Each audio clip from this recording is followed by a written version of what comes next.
जय हिंद दोस्तों। आज की क्लास में हम जानेंगे कि यूएनओ क्या होता है, ये काम कैसे करता है और इसकी गठन की आवश्यकता क्यों पड़ी तथा यूएनओ के कितने अंग होते हैं और कौन कौन से होते हैं। यूएनओ जो होता है एक विश्व मंच होता है या विश्व लेवल पे होता है, जिसका फुल फॉर्म होता है यूनाइटेड नेशंस ऑर्गेनाइजेशन, जिसे हिंदी में बोलते हैं संयुक्त राष्ट्र संघ। संयुक्त राष्ट्र संघ यह एक अंतर्राष्ट्रीय संगठन होता है जिसकी स्थापना 24 अक्टूबर 1945 को हुई थी। इसका मुख्य काम जो होता है वो होता है कि विश्व में शांति और सुरक्षा को बनाए रखना। यानी कोई भी दो देशों के बीच में कोई विवाद हो गया, जमीनी विवाद हुआ या अन्य किसी प्रकार का कोई विवाद होगा, तो उसका निवारण के लिए यूएनओ में ही संगठनात्मक व्यवस्था होता है जिसके माध्यम से यह काम करता है। यह एक संगठन टाइप से व्यवस्था है जिसके माध्यम से यह काम करता है। ये 6 इसके प्रमुख अंग होते हैं। ये 6 अंगों के द्वारा ही एक काम करता है। ये जो 6 अंग है इनके अलग अलग काम होते हैं। जैसे में पहला है महासभा। यह यूएनओ की मुख्य सभा है। यह यूएनओ की मुख्य सभा है जिसमें 193 सदस्य देश होते हैं। इसमें विश्व से जुड़ी बड़ी बड़ी समस्याओं पे चर्चा किया जाता है, जैसे गरीबी, युद्ध, शिक्षा, स्वास्थ्य।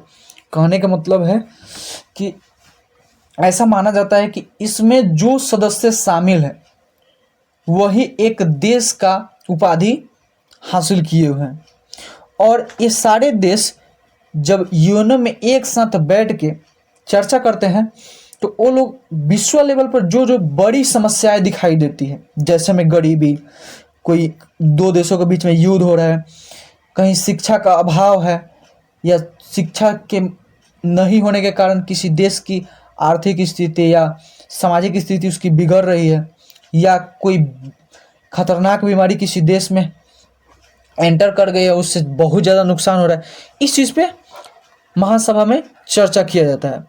दूसरा अंग है सुरक्षा परिषद। यह यूएनओ का सबसे शक्तिशाली अंग होता है। जिसमें 15 सदस्य होते हैं। कितने सदस्य होते हैं? 15। और इन 15 में 5 अस्थाई सदस्य होते हैं और 10 अस्थाई सदस्य होते हैं। अब हम लोग जानते हैं कि अस्थाई सदस्य क्या होता है और अस्थाई सदस्य क्या होता है। अस्थाई सदस्य जो परमानेंट यूएनओ का सदस्य बना रहता है वो अस्थाई सदस्य कहलाता है।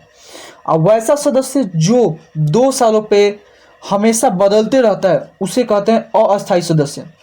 तो सुरक्षा परिषद में कितने सदस्य हैं? 15, जिसमें 5 अस्थाई सदस्य हैं और 10 अस्थाई सदस्य। 10 अस्थाई जो सदस्य हैं वो हमेशा 2 वर्षों के लिए ही चुने जाते हैं, 2 वर्षों बाद वो बदल जाते हैं, जिसमें कभी भारत रहता है, कभी पाकिस्तान भी रहता है। लेकिन 5 अस्थाई सदस्य हैं वो हमेशा स्थिर रहते हैं। उनके पास एक खास प्रकार का पावर होता है जिसे वीटो पावर कहा जाता है। ये 5 अस्थाई सदस्य हैं, जैसे यूएसए है, अमेरिका, रूस है जो पहले यूएसएसआर के प्रमुख देशों में से एक था, यूके है जो ब्रिटेन के नाम से भी जाना जाता है, फ्रांस है, चाइना है। ये इसके अस्थाई सदस्य होते हैं जिनके पास एक वीटो पावर भी होता है जो किसी भी प्रस्ताव को रोक सकता है। अब वीटो पावर क्या होता है हम एक एग्जांपल से समझते हैं। जैसे आप किसी मोबाइल के लिए आप अपने घर में एक मोबाइल के लिए जिद करिए, मम्मी से जाके बोले कि मम्मी एक फ़ोन चाहिए, मम्मी बोली कि ठीक है हम दिलवा देते हैं पापा से बात करके। जैसे पापा के पास ये बात पहुंचा तब तक पापा बोले कि ना, नहीं खरीदेगा, अभी आर्थिक स्थिति सही नहीं है। वहाँ पे पापा क्या किए, डायरेक्ट वीटो पावर लगा के उस चीज़ को रोक दिए। उसी प्रकार से इन लोगों के पास एक खास प्रकार की वीटो पावर होती है जो किसी भी प्रस्ताव को क्या कर सकते हैं, पूर्ण रूप से रोक भी सकते हैं। नेक्स्ट जो अंग है वो है आर्थिक और सामाजिक परिषद। यह दुनिया की, यह किसकी, पूरे विश्व की आर्थिक, सामाजिक और सांस्कृतिक विकास के लिए काम करता है।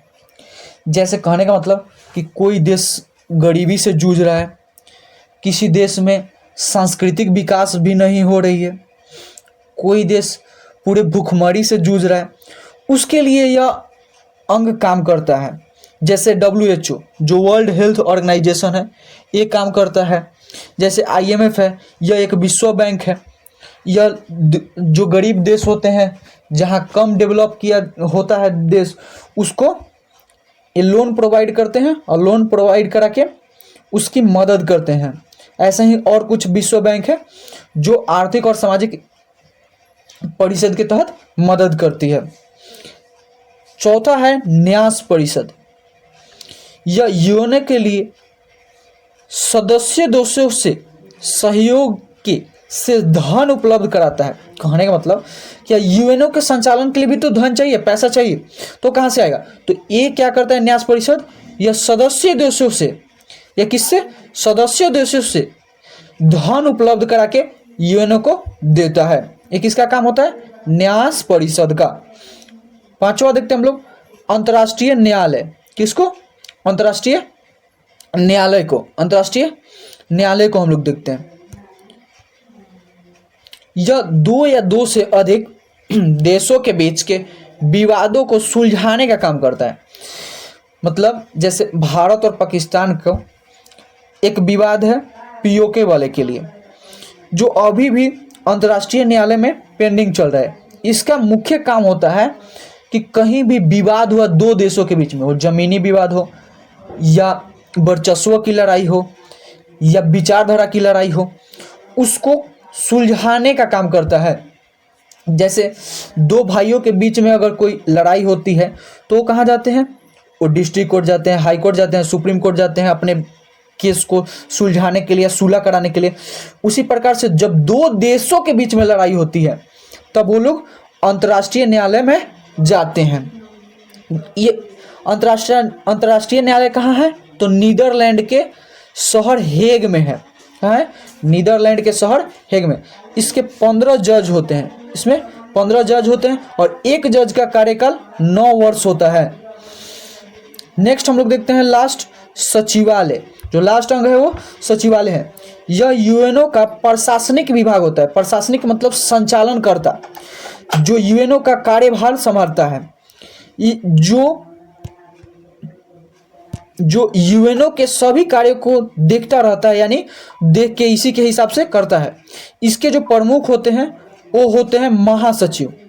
कौन होता है? महासचिव, जो यूएनओ के प्रमुख भी होते हैं। अब आगे देखते हैं। हाँ, यूएनओ का गठन क्यों हुआ, इसकी आवश्यकता क्यों पड़ी? तो यूएनओ का गठन का मुख्य कारण था प्रथम तथा द्वितीय विश्व युद्ध, जिसमें करोड़ों लोग की मौत हो गई थी। कितने शहर, गांव, उद्योग सब नष्ट हो गए थे। मानवता पर बहुत बड़ा संकट आ गया था। कहने का मतलब कि कोई भी देश, अगर दो देशों के बीच में युद्ध होता है, वो किसी भी क्षेत्र में हो, वो किसी चीज़ के लिए भी लड़ाई हो, वो हमेशा उस दोनों देशों की ही कुछ ना कुछ नुकसानें होती है।